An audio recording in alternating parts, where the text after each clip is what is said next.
nosso Deus. E vamos caminhando. Amados, eu quero trazer uma palavra hoje aqui que está no meu coração já de algum tempo. E às vezes a gente até esquece da revelação que Deus tem nos dado. E às vezes o Espírito Santo, ele traz de volta a lembrança, né, daquilo que é necessário para a igreja. E é interessante que nós estaremos fazendo a meditação no livro de Lucas. Eu olhando um pouco sobre quem era Lucas. Lucas era um médico. Ele não viveu com Jesus, mas era um médico que se encantou com Jesus, com que ele ouvia falar de Jesus. Então Jesus passou a ser uma referência muito forte na vida de Lucas.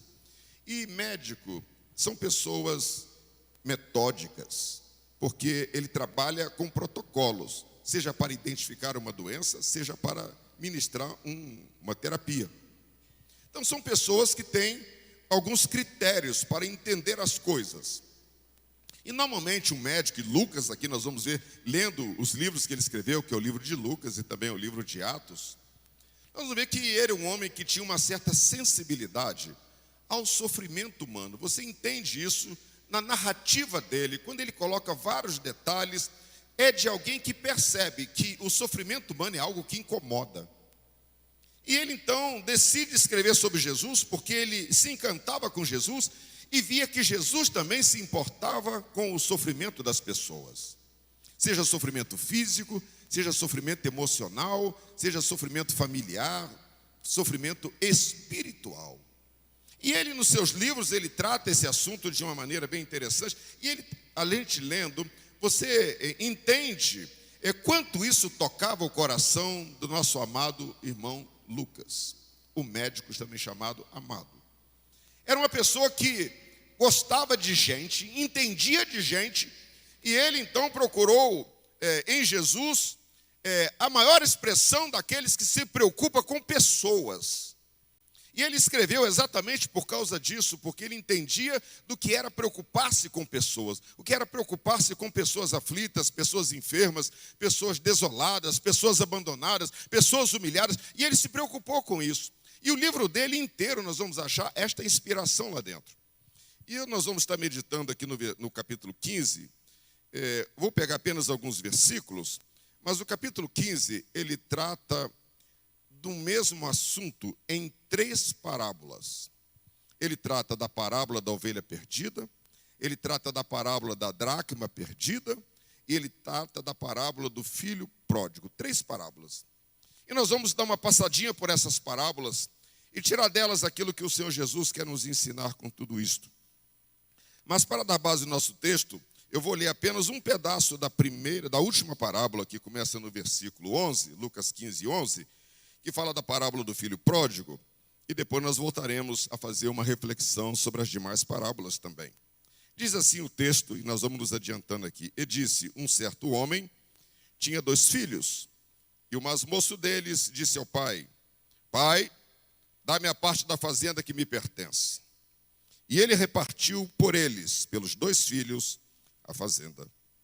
E poucos dias depois, o filho mais novo, ajuntando tudo, partiu para uma terra longínqua e ali desperdiçou a sua fazenda, vivendo dissolutamente. E havendo ele gastado tudo, houve naquela terra uma grande fome e começou a padecer necessidades. E foi e chegou-se a um dos cidadãos daquela terra, o qual o mandou para os seus campos apacentar porcos.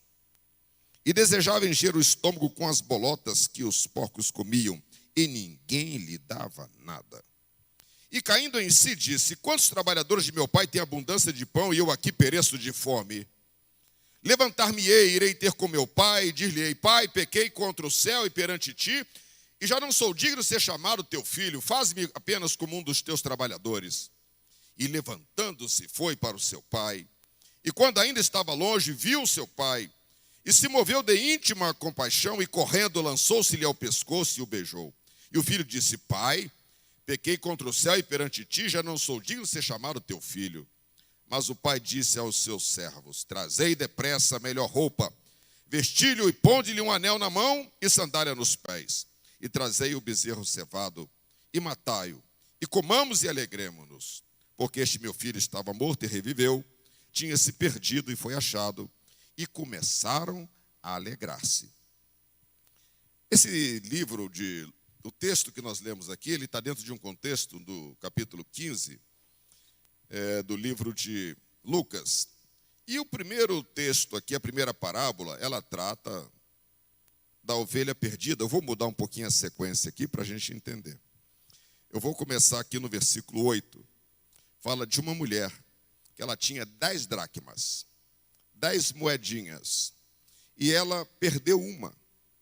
E essa moedinha, para ela, fazia muita falta, porque o número 10, ele faz parte de um conjunto.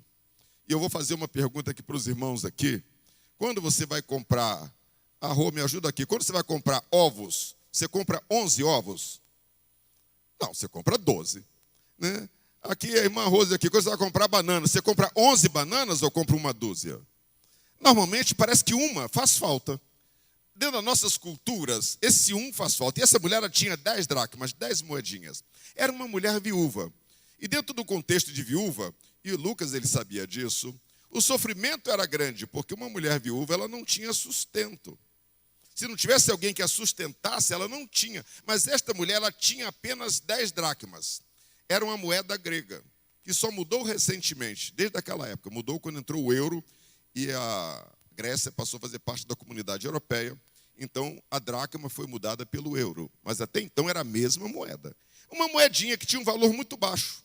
Mas aquela uma fazia falta para aquela mulher. Amados, coisa interessante. A dracma perdida não sabia que estava perdida. Mas a mulher foi lá atrás e disse que ela fez de tudo para achar a dracma perdida, aquela moedinha. E quando ela disse que ela varreu a casa, ela fez um esforço enorme até achar. E quando ela acha, a alegria dela foi tanta porque ela achou, que ela disse, eu vou avisar para as pessoas, que elas não vão entender. Mas eu vou dizer que eu achei a minha moedinha perdida e as pessoas vão se alegrar comigo porque essa moedinha me fazia falta. Então a mulher, ela celebrou festa porque ela achou a dracma perdida. E Jesus está dizendo, a alegria no coração daquela mulher é semelhante à alegria de quando um pecador se arrepende. Talvez você ache que a dracma não tem grande valor, mas para aquela mulher era algo que valia muito, porque estava relacionado à sua sobrevivência. E ela, quando acha aquela dracma, diz, alegrai-vos comigo, porque já achei a dracma perdida. Assim vos digo que há alegria diante dos anjos de Deus por um pecador que se arrepende. Mas compara-se um pecador com uma dracma, uma coisa tão pequena? Às vezes nós comparamos um pecador com uma coisa tão pequena. Por exemplo, tinha um moço que dormia aqui do lado, aqui, o Alexandre. As pessoas olhavam para ele, ele até incomodava muitas pessoas da igreja. Aquele homem que está ali, ele é uma dracma perdida. Mas para o reino de Deus, essa dracma tem um valor muito grande. Aquele moço, ele foi evangelista. Ele pregou o evangelho em muitos lugares e agora está naquela situação, dracma perdida. E a Bíblia está dizendo que há alegria no céu por um pecador que se arrepende. É maravilhoso isso. Mas olhe bem, guarde isso. Mas a dracma não sabia que ela estava perdida. Nós vamos para a segunda parábola, que ela fala da ovelha perdida. Fala que uma ovelha se perdeu e o pastor deixa as 99 no aprisco e vai atrás daquela que se perdeu. A ovelha, diferente da dracma, ela sabe que ela está perdida, mas ela não sabe voltar para casa. Ela precisa, como alguém da dracma foi procurar a dracma, precisa de alguém sair atrás da ovelha perdida para poder pegá-la e trazê-la de volta ao redil, ao rebanho, ao curral. E é interessante que a Bíblia diz que quando o pastor chega com aquela ovelha perdida, ele também sente uma grande alegria e ele também produz uma festa. Porque aquela ovelha para ele tinha um grande significado. A ovelha perdida. Mas nós olhamos aqui e fala que ele também teve uma festa. E diz a palavra, digo-vos que assim haverá alegria no céu por um pecador que se arrepende, mais do que por 99 justos que não necessitam de arrependimento. Mas nós entramos na parábola agora do filho pródigo. Ele também é muito parecido, a ação dele, com aquilo que aconteceu com a dracma, com aquilo que aconteceu com a ovelha perdida. Ele era um jovem e que seguramente não tinha muita maturidade e ele tinha interesse em desfrutar da vida de uma maneira que ele entendia que deveria ser desfrutada. Era um jovem que não gostava de se submeter a determinadas regras. E ele, ainda na sua imaturidade, ele descobriu que ele tinha parte da herança com seu pai. E ele vai reivindicar a parte da herança fora de todos os propósitos e de todo o critério legal para que ele reivindicasse aquilo. O pai, seguramente entristecido, olhando para ele, disse: eu não sei por que você quer fazer isso. Mas, na realidade, aquele moço, ele queria viver a vida do jeito dele, apesar dele não ter maturidade para isso. E o seu pai, pesarosamente, dá a ele a parte da herança que lhe cabia. E ele sai para uma terra distante, bem distante, e lá ele começa a viver da maneira que ele achou que deveria ser a vida. E ele disse: o dinheiro faz coisas extraordinárias. Ele atrai amigos, atrai até coisas erradas, mas que nos dão alguma forma de prazer. Como o próprio irmão dele dizia aqui, saiu, gastou dinheiro com amigos, com meretrizes, enfim, fez tudo errado. Ele só não tinha analisado que um dia o dinheiro acaba. E quando o dinheiro acaba, acabou a alegria também. E ele dá-se conta de que ele está perdido. A dracma não tinha consciência de que estava perdida. Alguém foi lá procurá-la. A ovelha tinha consciência que estava perdida, mas ela não sabia fazer absolutamente nada. Ela dependia de alguém que fosse lá e a resgatasse. Mas quando você olha para esse moço, ele estava perdido, mas ele sabia que estava perdido. E ele tinha consciência de que ele podia fazer alguma coisa. E a palavra diz assim, que ele diz: levantar-me-ei, e irei ter com meu pai, e vou declarar para ele que eu pequei contra o céu e pequei contra ele, e que eu não sou mais digno de ser chamado filho dele, e que se ele me aceitar como um servo, para mim já está muito bom. Levantar-me-ei, e irei ter com meu pai. Grave essa palavra no seu coração aqui. Levantar-me-ei, e irei ter com meu pai. E ele se levanta e faz isso. E é interessante que quando ele retorna, o pai dele o recebe com alegria. Recebe com festa também. Como diz aqui a palavra: porque este meu filho estava morto e reviveu, tinha se perdido e foi achado. E começaram a alegrar-se. E no versículo 32 diz assim: mas era justo alegrarmos-nos e regozijarmos-nos, porque este teu irmão estava morto e reviveu, tinha se perdido e foi se achado. Amados, esse texto aqui nos fala de 3 festas. 3 festas relacionadas a uma coisa muito importante chamada perdão. 3 festas. Onde há perdão, há festa. Você vai ver, se você entrar no canal do YouTube e você colocar as palavras lá: policial perdoa, homem perdoa policial americano que matou seu irmão. Se você entrar lá, você vai ver num tribunal, o juiz deu a palavra, não sei, uma policial, a história é essa: uma policial, ela atira num homem e mata este homem equivocadamente. Esse homem era um servo de Deus. E ele morreu. E aí o que acontece? Vai julgamento, tribunal, e essa policial está lá sendo julgada. E o juiz, a juíza, ela abre a palavra para alguns membros da família. E um jovem da família diz: ela tem que ser presa, aquela coisa toda. E vem um jovem, servo de Deus, senta ali e fala assim: talvez a senhora não sabe o que você tirou de nós. Essa dor é muito grande. Nada vai trazer nosso irmão de volta. Eu não vou falar pela minha família, nem pelo meu irmão, do que ele disse aqui. E disse: eu não quero que você passe numa cadeia sofrendo. Eu não quero que nada de mal te aconteça. E eu vou aqui agir como meu irmão agiria. Eu te perdoo e quero que você tenha um encontro com Cristo. E ele olha para a juíza e fala assim: se a senhora me autorizar, eu quero dar um abraço nela, o abraço do perdão. E você vai ver que até a juíza começa a chorar naquele momento. Veja que o poder do perdão começa a tocar todo mundo naquele tribunal. Isso foi um pouco recente isso. Veja só, aonde há perdão, aí há festa. A policial se levanta e ela vem em prantos para abraçar aquele moço. Porque ela recebeu o perdão. Veja que o perdão é algo que o homem precisa. E Deus é este muito mais do que aquele moço ali que perdoou aquela policial. Ele é muito mais do que esse pai daqui da parábola do filho pródigo. Ele é muito mais do que aquele pastor das ovelhas, porque ele te ama, ele ama cada um de nós. E cada vez que nós erramos, que nós voltamos para o nosso Pai Celestial, aleluia, há um abraço esperando e há uma festa do perdão esperando pela gente também.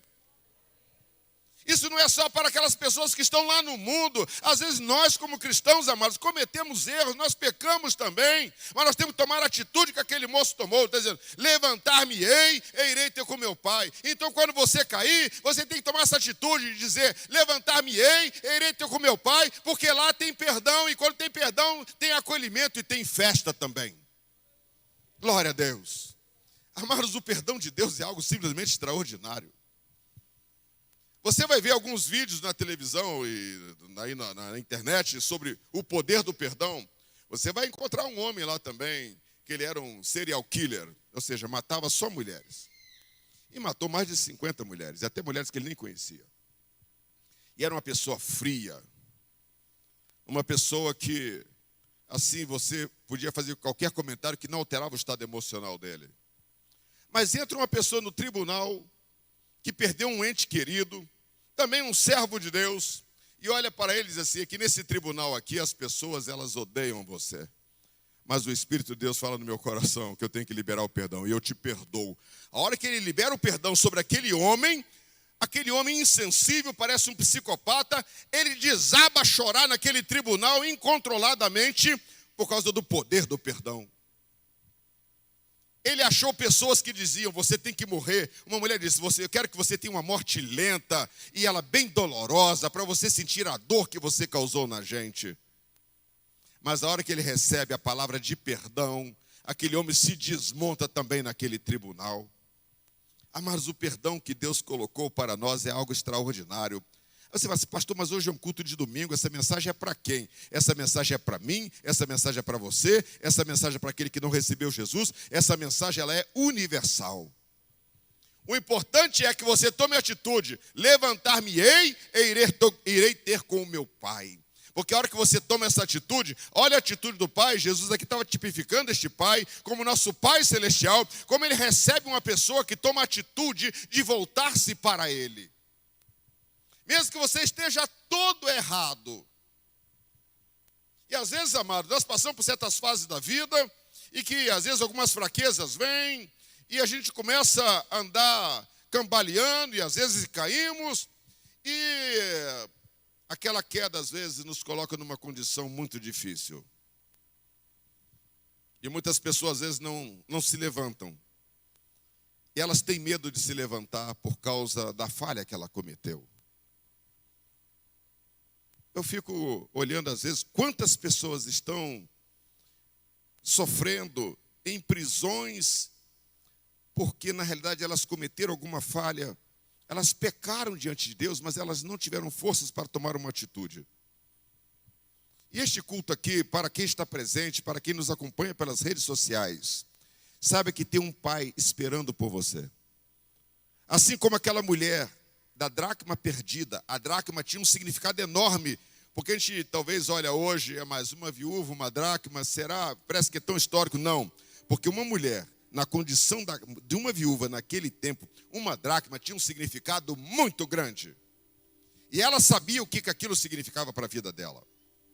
Então, quando ela achou aquela dracma, não é só porque completava as 10, é que na realidade, aquela dracma estava relacionada à sobrevivência dela. Louvado seja Deus. Quando aquele pastor sai pelo meio dos pedregais e anda dias e dias atrás de uma ovelha, é que para ele aquela ovelha tinha importância. E quando ele acha, ele também celebra com festa.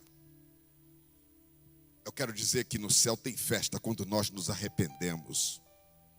Não é só o pecador que está lá no mundo. Às vezes nós estamos dentro da igreja e estamos perdidos. E o Senhor Jesus está dizendo: há um pai com os braços abertos esperando você retornar, mas você tem que tomar uma atitude dizendo: levantar-me-ei e irei ter com meu pai e dir-lhe-ei: pequei contra o céu e perante ti. Confessar pecado implica em coragem. Você vai ver, por exemplo, na Bíblia um homem que tinha uma promessa de bênção sobre a vida dele. E a bênção não só foi completa quando ele teve um reencontro com o perdão. Jacó, no Vale do Jaboque. Era um homem que tinha a promessa de Deus sobre a vida dele. Era um homem que sabia que o tempo da promessa estava chegando. E talvez ele pudesse estar até atrasando a promessa de Deus sobre a vida dele. Enquanto ele não resolveu uma pendência que ele tinha, Deus não liberou a plenitude da promessa sobre a vida dele. Mas ele foi para o Val do Jaboque, e lá fala, ele lutou com o anjo. Na realidade, amados, colocar para fora as nossas deficiências, às vezes é algo doloroso. Porque você vai lidar com a sua fraqueza. Você vai lidar com aquilo que lhe coloca em constrangimento perante Deus e perante outras pessoas. E Jacó, ele lutou porque para ele colocar para fora, olha, eu sou um cara trapaceiro, eu sou enganador, eu gosto de me dar bem, ainda que eu prejudique as outras pessoas. Ele teve que declarar isso. E dizer, olha, e por que você pode chegar a essa conclusão? Porque no texto você vê que o anjo mudou o nome de Jacó. Porque o nome estava associado àquilo que ele era. Ele diz, eu tenho que mudar o teu nome para que este rótulo da tua pendência, do teu hábito pecaminoso, não te acompanhe mais. E Jacó dali para frente, ele começa uma outra vida, a vida daquele que recebeu o perdão de Deus. Mas no dia a dia, todos nós cometemos falhas. Eu não sou perfeito, às vezes no trânsito você comete uma falha com alguém, às vezes em casa você diz uma palavra que não deveria dizer, ou então você às vezes tem contato com algo que você não deveria ter, e você fala assim, isso aqui não era legal. Jovens, às vezes você abre lá no YouTube um vídeo e aquele vídeo não era legal. Ou então você estava vendo um filme aí na sua televisão e aquele filme tinha cenas que bateu na sua mente e o Espírito de Deus disse, isso não é legal. Mas você estava lá e aquilo entrou na sua vida e você sai dali dizendo, eu vou para a igreja agora, eu até canto no grupo de louvor e eu faço parte de algo importante na igreja, mas eu estou carregando comigo aquela imagem que entrou dentro da minha vida. E às vezes nós carregamos um acúmulo de realidades dessas não resolvidas. Mas essa noite o Espírito de Deus encoraja você dizendo, levanta-te e vai ter com teu pai. Declara, levantar-me-ei e irei ter com meu pai, para resolver essa situação de uma vez por todas. Amado, tem muitas pessoas na igreja que estão debaixo de profundo sofrimento, porque ela nunca tomou a atitude de levantar-se e ter com o seu Pai Celestial, para ser perdoado. Pastor, mas hoje é culto de domingo. Amados, no céu não tem domingo, não tem sábado, não tem segunda-feira, tem dia de restauração. E hoje o Espírito de Deus está soprando aqui, em cima de coisas sérias. Amados, o Deus me chamou nesta igreja aqui para dizer, conduza um rebanho para o céu. Amados, eu tenho que passar toda hora aqui as regras que o Espírito Santo libera sobre a igreja. Dizendo, chame o meu povo a um quebrantamento.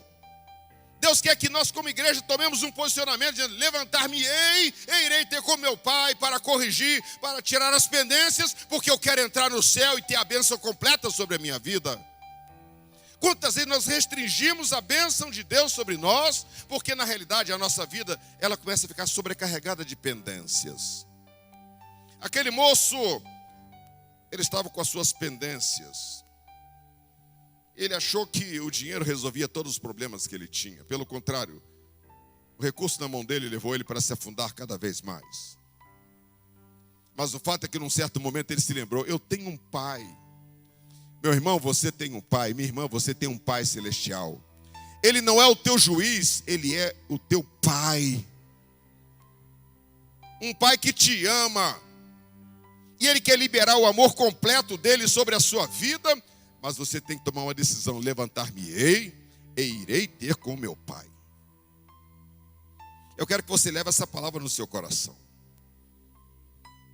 aonde há uma atitude de quebrantamento, amados, há uma ação de Deus para perdoar, e em seguida tem uma festa. Aleluia! Não pensa que Deus apenas vai carimbar um papel e dizer assim, nada consta e te dá e vira as costas. Não. Cada um que se arrepende, amados, há uma festa preparada. Seja quem está lá fora no mundo, seja quem está dentro da igreja. Aonde há perdão, tem festa. Por isso hoje a palavra de Deus é, para nós, que se fôssemos dar um título para essa palavra aqui, festa do perdão. Quando você perdoa o seu irmão, o seu coração sente-se aliviado e você também celebra a festa. Certa vez eu, fazendo uma revisão na minha vida, vi uma pessoa que eu não falava com ela. Chamava-se Isaías. Porque o Isaías, quando a gente era pequeno, ele batia em todo mundo, e em mim também. Quando a minha mãe mandava eu ir comprar pão, eu já sabia que o Isaías estava sempre na rua, e ele ia vir sem nenhum critério, começava a bater na minha cabeça, dar cascudo, chutar. Moleque, é assim que eu faço com a molecada aqui da rua. E eu apanhava, chegava em casa todo chorado. Mas o que foi? Isaías me bateu. Minha mãe disse, se afasta desse menino. Não vai mais brincar na rua. Eu fui me afastando. E depois Isaías sumiu da minha mente. Mas a mãe dele, uma pessoa que eu gostava muito. Congregava na mesma igreja, irmã Maria da Glória, irmão Antônio, eram pessoas muito abençoadas. E eu já era casado, morava no Rio Grande do Sul. Um dia eu disse, Adelma, vamos à Barra do Piraí visitar minha família. E nós chegamos lá. E meu coração me inquietou. Vai e conserta com Isaías. Isaías já era casado, bebia bastante. Já tinha passado por algumas penitenciárias, fazendo uso de drogas. E eu disse, eu vou lá. Fui na casa da irmã Maria. Irmã Maria, tudo bem? Tudo bem, você está aqui. Isaías está aí. Ela disse, ele mora num edículo aqui atrás e ele está lá. Eu fui lá na casa dele. Isaías não estava na igreja, não. Estava bebendo, fumando, tudo mais. Eu bati na porta da edícula, ele sai, ele não olha para o meu rosto, ele sai, rosto abaixo, fala assim. Lá eles usam meu primeiro nome. Luiz Carlos, o que você quer? Falei, eu vim te pedir perdão. Ele olhou para mim e falou, sim, é mesmo? Falei, é. Meu coração está inclinado a te perdoar e eu quero dar um abraço em você. Aí ele falou assim, então se é verdade, vamos aqui no sítio do meu pai cortar umas canas e eu quero te dar de presente um balde de caldo de cana. E aí, aquela moeda de 2, cada um de um lado, nós moemos a cana. Aí eu chego na casa da minha mãe com um balde com 5 litros de caldo de cana. A minha mãe, mas o que é isso?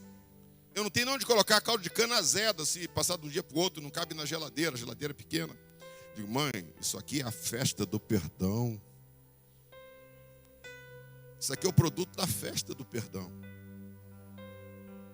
Aí um dia eu volto à Barra do Piraí, acho Isaías bêbado dentro de um bar e ele sai com um copo de cerveja entornando assim. Ô Luiz Carlos, todo alegre, né? Eu digo, Isaías, eu não bebo isso. Nem Guaraná sabe beber comigo, Isaías, eu quero que você volte para Jesus. Você lembra quando você era pequeno e você tocava violão na igreja?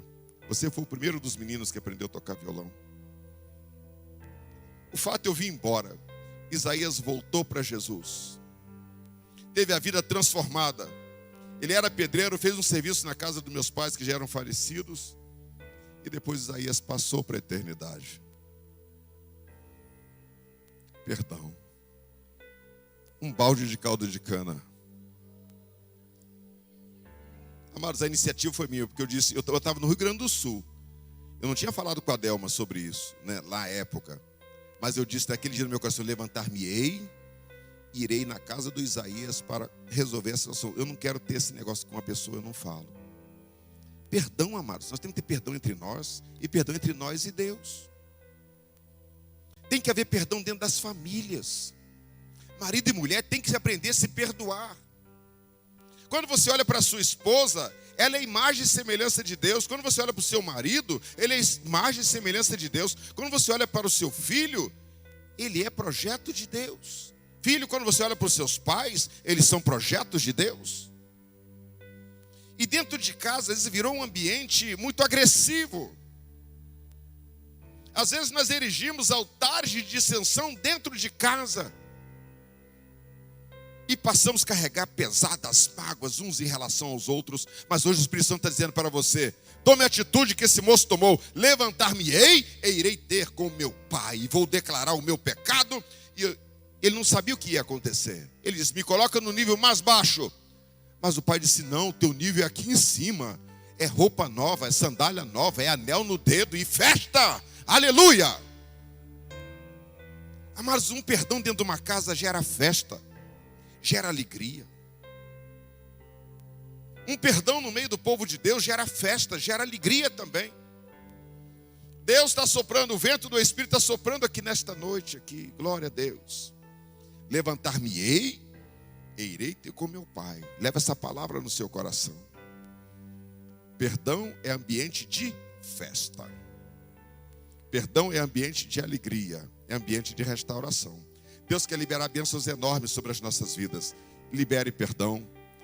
E quando você errar, sabe que você tem um Pai Celestial que te acolhe com amor. Bendito seja o nome do Senhor. Vamos ficar de pé. Mas leve essa palavra no seu coração. A mulher se alegrou com a dracma perdida. O pastor se alegrou com a ovelha que ele trouxe de volta. E o pai se alegrou com o filho que voltou. Como o filho tem consciência, ele sabia que ele estava longe, porque ele tinha pecado. Mas ele sabia que o pai dele era um pai de amor. Então ele disse: vou ter com meu pai, vou voltar lá. Porque o pai de amor estava esperando ele. Sabe que tem um pai de amor esperando você também. E o Espírito Santo está aqui agora, sondando os nossos corações, para liberar sobre nós aquilo que nós precisamos. Você não precisa manifestar nenhum sinal aqui. Eu vou estar orando agora ao Senhor. E eu quero que você abra o seu coração também diante do Senhor nosso Deus agora. E essa palavra é para crianças, jovens, adolescentes, adultos, idosos, para todos nós. Vamos nos quebrantar diante do Senhor nosso Deus hoje? Amados, eu quero. Às vezes são pequenas coisas que esbarram na gente.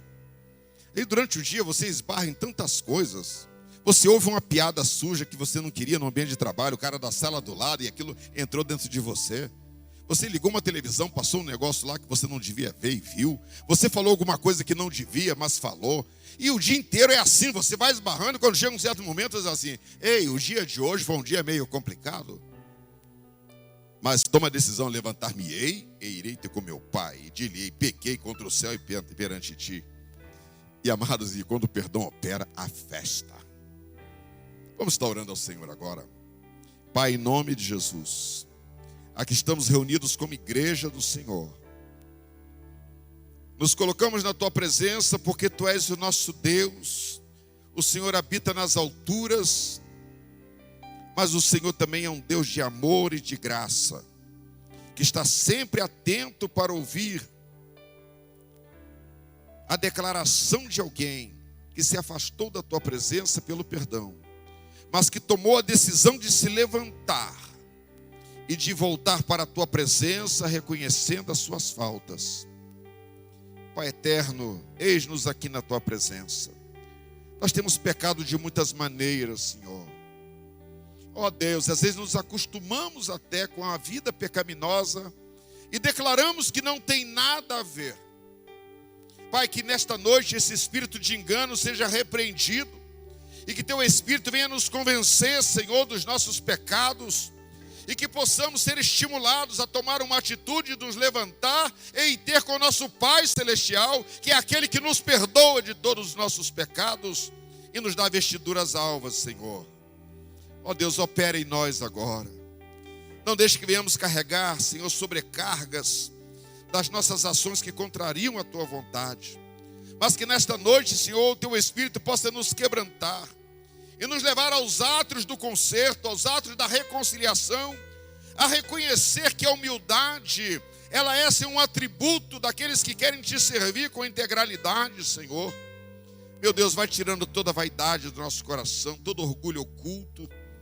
Ó Deus amado, e vem, Senhor, com o Teu bálsamo e nos conduz aos átrios do Senhor agora. Pai eterno, nós pecamos. Ó Deus, quantas vezes somos influenciados pelo sistema mundo. Quantas vezes dizemos coisas que não devemos. Quantas vezes pensamos o que não devemos. Quantas vezes agimos como não devemos, Senhor. E ficamos contrários à Tua palavra. Mas nesta noite, Pai, eu me uno àqueles que se colocam na Tua presença e tomam a decisão de levantar-se e ter contigo, Senhor, para declarar o nosso pecado e alcançar a misericórdia do Senhor. Pai, queremos sair daqui nesta noite celebrando a festa do perdão. Ó Deus, não tem festa mais alegre, como diz a Tua palavra. A viúva que achou a dracma encheu-se de alegria. O pastor que achou a ovelha perdida encheu-se de alegria. E aquele pai que recebe o filho de volta também celebrou festa, Senhor. Porque há festa no céu quando a gente se arrepende, ó Deus.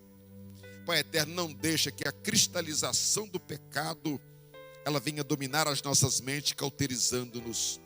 Mas abre-nos o entendimento e a sensibilidade para que possamos receber a Tua palavra e tomar atitude de nos humilhar diante de Ti, para que o perdão de Deus opere em nossas vidas e a bênção do Senhor seja plena sobre as nossas vidas, sobre as nossas famílias, sobre os nossos casamentos, sobre os nossos ministérios e sobre esta igreja, com projeções na nossa descendência, nas gerações futuras.